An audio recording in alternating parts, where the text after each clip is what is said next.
আপনারা আমাকে পছন্দ করেন, ভালোবাসেন, কিন্তু এই বক্তব্য করে আমি আপনাদের অপ্রিয় হব। আমাকে আপনারা পছন্দ করবেন না।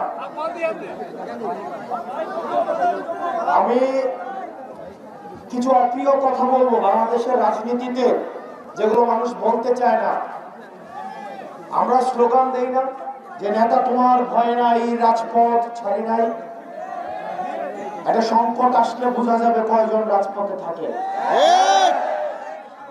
সময় ভালো থাকলে কর্মীর অভাব হয় না, কিন্তু সংকটের সময় যারা রাজপথে থাকবে মাটি কামড়ে, তারাই হচ্ছে প্রকৃত কর্মী।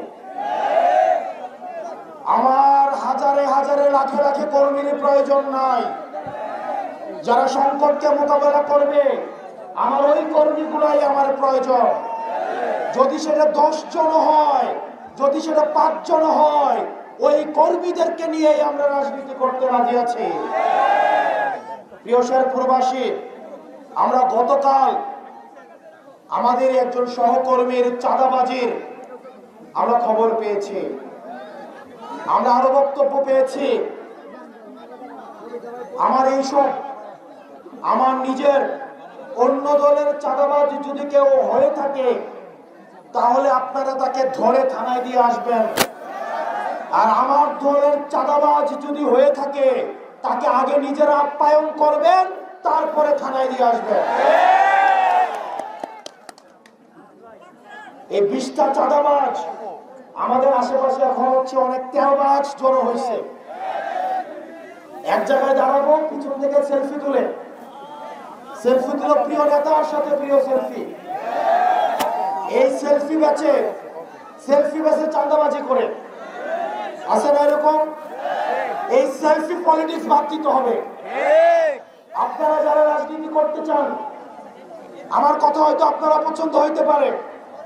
একজন সৎ মানুষ যদি আমাকে ঘৃণা করে, একজন সৎ মানুষের ঘৃণা আর 100 অসৎ মানুষের ভালোবাসার থেকে আমার একজন সৎ মানুষের ঘৃণাটাই বেশি উত্তম। এই সেলফি বাজ থেকে, এই ফুটেজ খুরদের থেকে আমাদেরকে দূরে থাকতে হবে। আপনি দেখবেন অনেক ফুটেজ খুর আছে যাদেরকে কোনো সময় কাজে পাওয়া যাবে না। আজকে প্রোগ্রাম একটা আয়োজন করেন, তাদেরকে ফোন দেন, তাদেরকে পাওয়া যাবে না। তাদের সব নেতার সাথে তাদের ছবি, তারা এই ছবি বাণিজ্যের মধ্যে তারা ব্যস্ত। এই এলাকায় এইসব ছবি বাণিজ্য যারা করে, তাদেরকে চিহ্নিত করুন। যারা মন থেকে কাজ করে, তারা সেলফি নিয়ে ব্যস্ত থাকে না, তারা এই ছবি নিয়ে ব্যস্ত থাকে না, এই ফুটেজবাজি নিয়ে ব্যস্ত থাকে না। আজকের পর থেকে আপনাদের এই শেরপুরবাসীর মাধ্যমে সারা বাংলাদেশকে বলবো, যারা রাজনীতি করতে চান, এই সেলফি পলিটিক্স এগুলো থেকে আপনারা বের হয়ে আসুন।